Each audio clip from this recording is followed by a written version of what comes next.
Você está no canal da paz. Seja bem-vindo. O mundo precisa de paz. Você precisa de paz. Não a paz que o mundo oferece, mas a paz que Jesus nos concede. Ele disse: deixo-vos a paz, a minha paz vos dou. Não vou-la dou como o mundo a dá.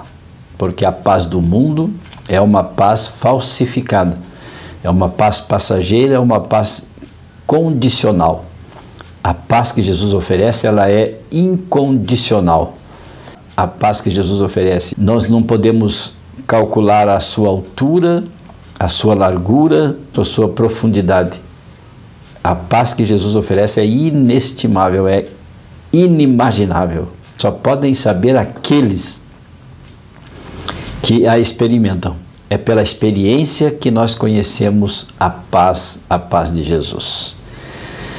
E eu quero hoje pedir licença para você para falar um assunto, para fazermos uma reflexão do perfil do cristão. Qual perfil o cristão deve ter? Modernamente, os cristãos estão apresentando, adquirindo, buscando diversos perfis, A gente pode falar assim, são multifacetados os cristãos de hoje, não é? Tem cristão para todo gosto.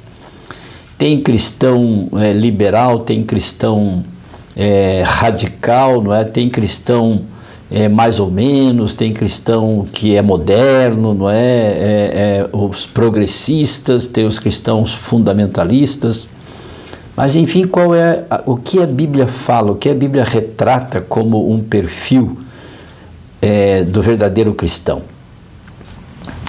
No livro Obreiros Evangélicos, página 317, tem uma frase, um pensamento que eu tenho anotado por muito tempo. O perfil do cristão diz assim: os que seguem o exemplo de Cristo, olha só, os que seguem o exemplo de Cristo como modelo não serão jamais extremistas. Ser verdadeiramente cristão, ele precisa se converter, e quando ele se converte, ele se arrepende dos seus erros, dos seus pecados, da sua vida, da natureza pecaminosa, e ele então deseja ter uma natureza implantada, uma natureza espiritual. Ela é implantada e ela foi imputada a nós lá na cruz do Calvário. Então, na cruz do Calvário, dentro do projeto de Jesus Cristo, de Deus e o Espírito Santo para salvar você e a mim, a cruz do Calvário faz parte. E foi lá na cruz do Calvário que Jesus redimiu a raça humana, nos libertou da escravidão do pecado. Nós estamos livres da condenação eterna. Nós fomos lá na cruz justificados, é a graça imputada. Nós não merecemos, foi Jesus que conquistou para nós, foi Ele que pagou o preço. E veja então o que diz a carta aos Romanos, Paulo nos explicando isso. Olha que riqueza de ensino, de informação. Romanos 5, verso 1, você deve ter anotado este verso na sua Bíblia. Diz assim o verso 1 do capítulo 5, sendo, pois, justificados pela fé, ou seja, perdoados, limpos pela fé, temos paz com Deus por nosso Senhor. No capítulo 8, verso 1, 8:1,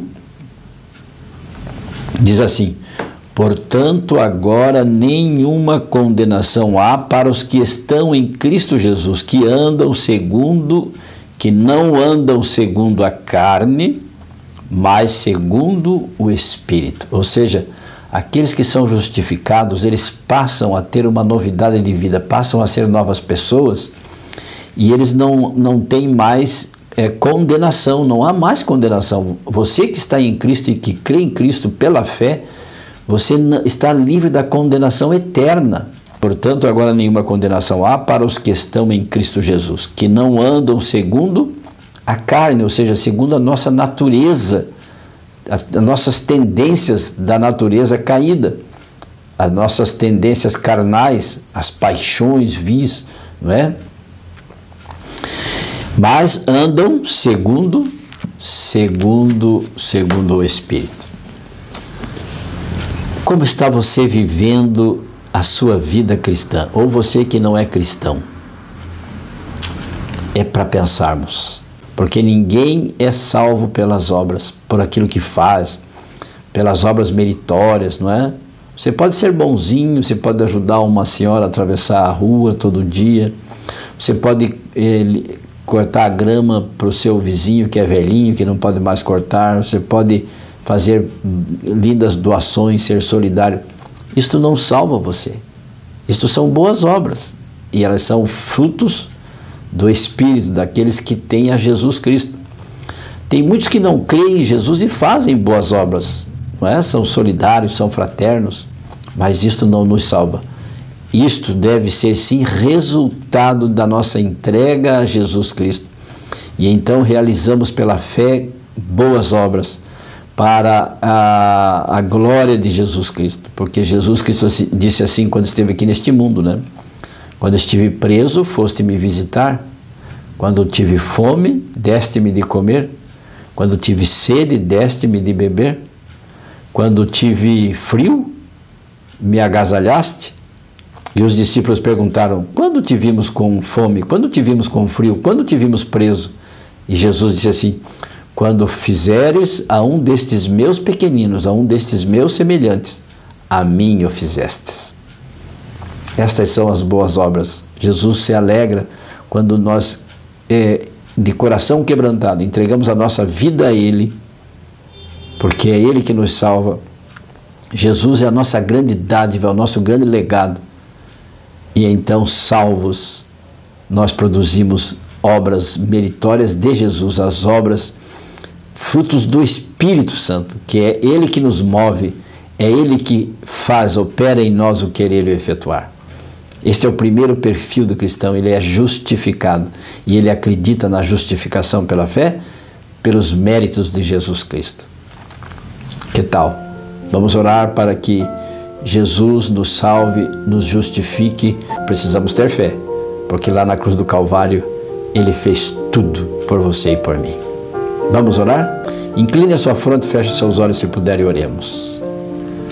Senhor meu Deus, tenha misericórdia de nós, justifica-nos pelo Teu sangue misericordioso, maravilhoso, derramado na cruz do Calvário. Cada gota do Seu sangue que caiu naquele Calvário, lá naquele lugar chamado Caveira, ali, Senhor Deus, cada gota do Seu sangue, cada gota do Seu suor, comprou a cada um de nós pelos Seus méritos, não por nós. O Senhor não merecia morrer, o Senhor não pecou, o Senhor não fez nada para ter que ser crucificado, mas o Senhor foi voluntariamente. O Senhor doou-se para pagar uma dívida que nós tínhamos que pagar. Obrigado, meu Deus, obrigado, meu Pai, obrigado, Espírito Santo, obrigado, Jesus. Assim oramos, agradecidos, rogando a presença do Espírito Santo. Em nome de Jesus, oramos. Amém. E lembre-se, amigo, amiga, aquele que ouvir a palavra de Deus, este habitará seguro, em paz, tranquilo e sem temor. Fique com Deus. Amo vocês. Tchau, tchau.